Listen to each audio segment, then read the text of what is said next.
Offer ends soon.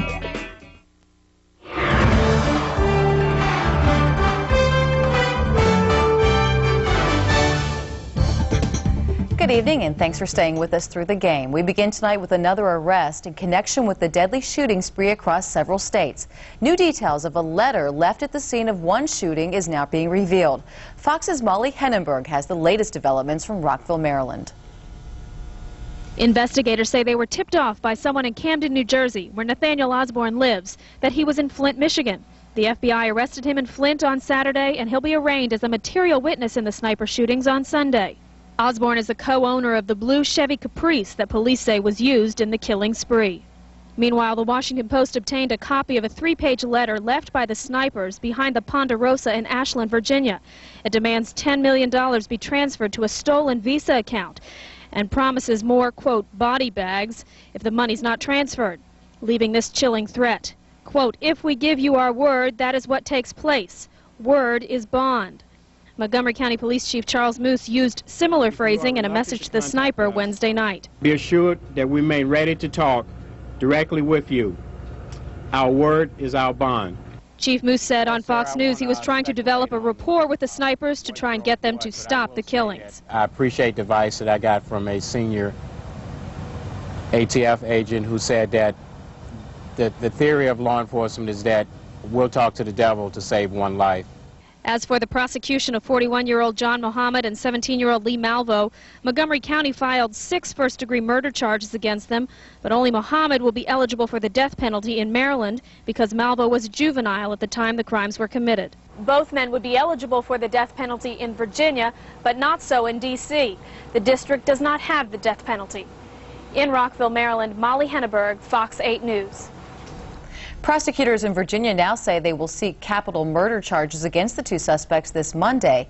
Keep it right here to Fox 8 for all the latest developments in the serial sniper investigation. We'll bring them to you first. And coming up in just a little bit, we go inside the life of one of the accused snipers as Fox talks with their family members. Well, there's a setback in the investigation into the plane crash that killed a U.S. senator. There were no flight data recorders on the small plane when it went down in Minnesota on Friday. Senator Paul Wellstone and 7 others died in that crash. As mourners flocked to a makeshift memorial outside Wellstone's campaign headquarters, investigators are once again at the crash site.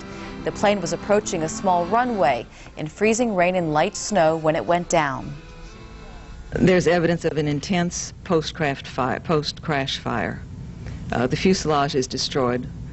The cockpit is gone. The left wing is badly burned. The right wing is quite damaged. The tail is about 2/3 intact. Meanwhile, Democratic leaders are scrambling to replace the liberal senator on the November ballot. The leading contender appears to be former Vice President Walter Mondale. Another name emerging is that of former Minnesota Viking Alan Page, who is also a Canton native. A young girl is abducted from a local suburb and then murdered. That story made headlines 13 years ago. Well, tomorrow marks the anniversary of Amy Mihaljevich's disappearance. Fox 8 News reporter Kathy Cronenberger has new information on the search for her killer. After all these years, Bay Village police and the FBI still believe someone watching may hold the key to finding Amy's killer. That's why they started giving out more details of exactly what happened the day Amy disappeared. Instead of going home after school, 10-year-old Amy Mihaljevic told friends her secret, that a man had called her at home at least once and was taking her shopping to buy her mother a gift as part of a promotion where her mother worked. The greatest gift they could give me is just to bring her back safe. Amy's mother, who died last year, got a phone call from Amy at work around 3:30 that afternoon. Amy didn't talk much, and investigators now believe her abductor was already with her. This was the last place Amy was seen alive, at this strip mall in Bay Village, just across the street from the police station. 2 witnesses saw her talking with a man, but they couldn't agree on what he looked like. And no one reported seeing any sign of a struggle. Investigators say Amy was not killed right away, that she ate a meal or 2 first. 3 months later, a jogger found her body on a rural road in Ashland, but she was missing her black ankle boots, tiny turquoise horse earrings, and this unique gift from her dad. This is actually a replica of a binder that Amy had in her possession the day that she was abducted. Almost like 9/11. We let our guard down. It was a typical Friday afternoon. Shoe store owner Jerry Massasak was working at the strip mall the day Amy disappeared, a day that still haunts him.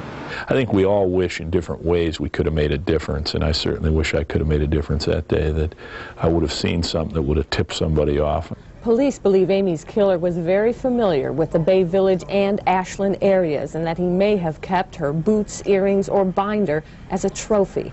They're hoping someone watching will now call them with the lead they have been waiting for. Kathy Cronenberger, Fox 8 News. And investigators are still offering a $10,000 reward for information leading to Amy's killers. Well, new charges tonight for those accused of kidnapping a little girl. This time, the child's aunt is in the hot seat. Candace Stevenson told police that she and her 5-year-old niece were abducted and claimed that she had escaped. But police think otherwise and have now charged Candace with obstructing official business and falsification. James Bennett and Daryl Davis were also arrested. Police believe the motive was money. Officers found the child after issuing an Amber Alert.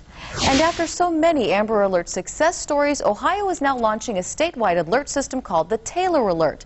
Named after the Massillon police officer killed in the line of duty, the Taylor Alert will warn police officers if a driver being stopped has threatened officers in the past. The new system will be unveiled at the Massillon Police Department this Wednesday. Well, a local woman's arrested after bursting into the Big Top and then disrupting the circus. The entire incident is caught on tape. And Fox 8 News reporter Belinda Prince has all the details. There's no excuse for animal abuse. Boycott Ringling. Sidewalk protests are free speech. Boycott Ringling. But a woman identified as Mandy Jones of Cleveland crossed the legal line when she brought her protest under the Big Top. A security guard tries to grab her sign and leads Jones out. Jones is arrested. In this particular case, as well as in other situations when this occurs, we defer to the building to handle any security breaches. The group Mercy for Animals admits the disruption was planned. It's a risk that was willing to be taken to draw attention to the plight of these animals. The group played a video during its demonstration claiming circus trainers use razor-sharp bullhooks and electric prods on their animals, a charge Ringling Brothers denies. The examples that you cited are not examples that occur at Ringling Brothers in Barnum and Bailey. They're hauled around the country, often in ill-ventilated trucks. For tigers, they're kept in cages only 4 by 5 feet for the majority of their lives. Elephants are shackled in chains.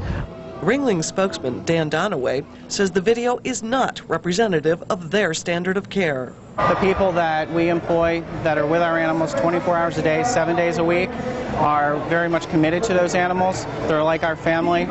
The activists hope to win the hearts of circus patrons, but their tactic Saturday may have failed. The crowd loudly booed Jones as she was led away. Belinda Prince, Fox 8 News, Cleveland. In a written statement, Ringling Brothers apologized to patrons for the disruption. Jones has been charged with criminal trespassing. Well, we're just weeks away from Decision 2002. Governor Taft is now suffering a setback in his campaign.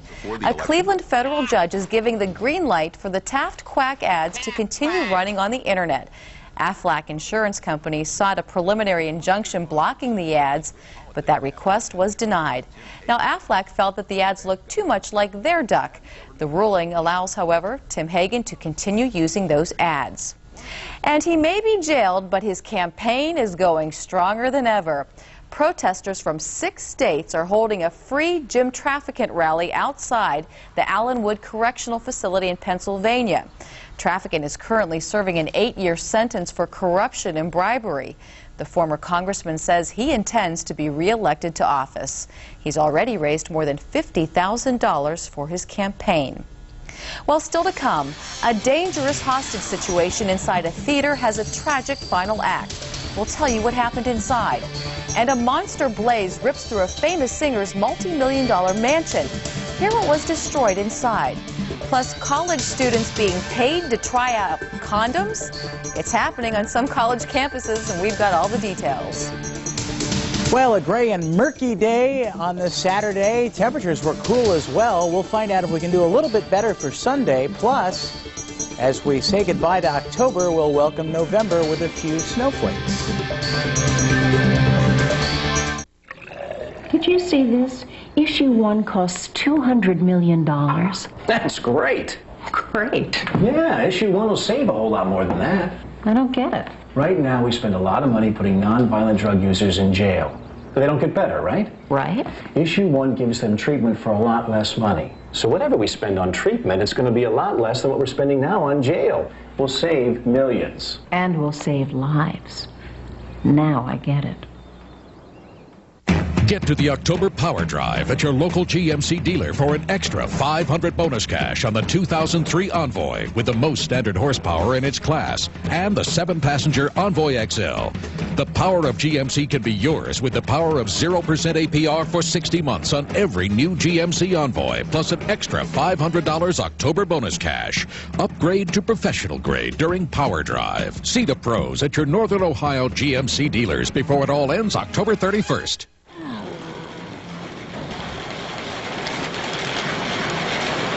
Wow.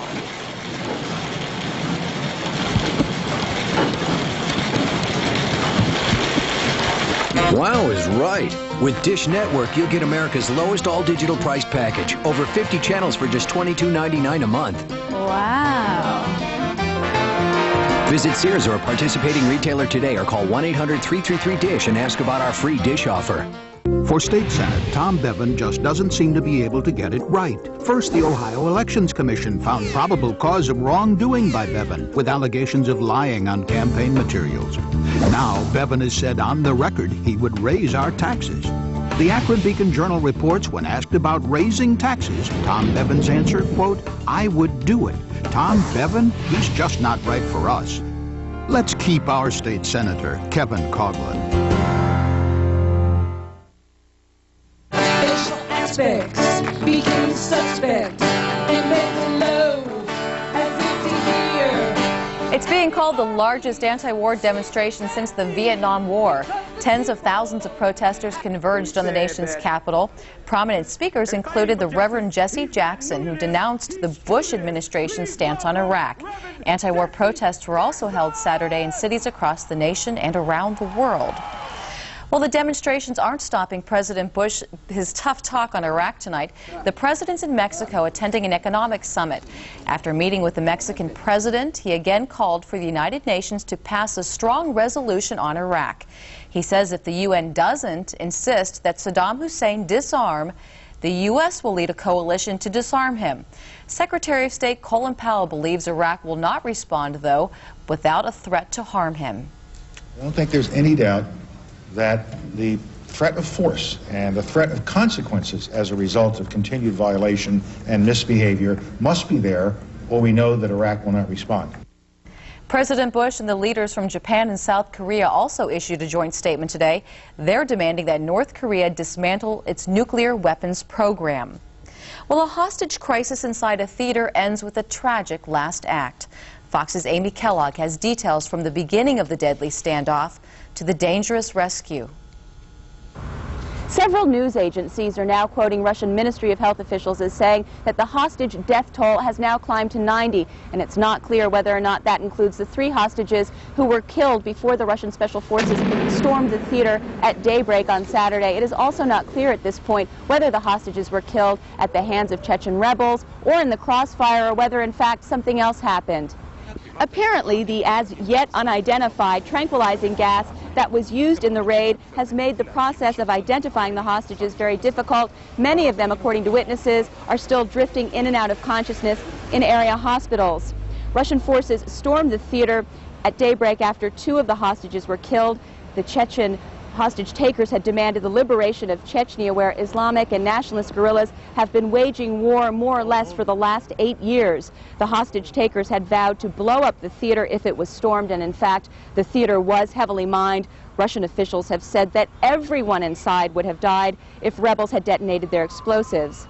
Now, Russian officials originally said that 750 hostages were liberated, but at this point it is still not clear how many survived.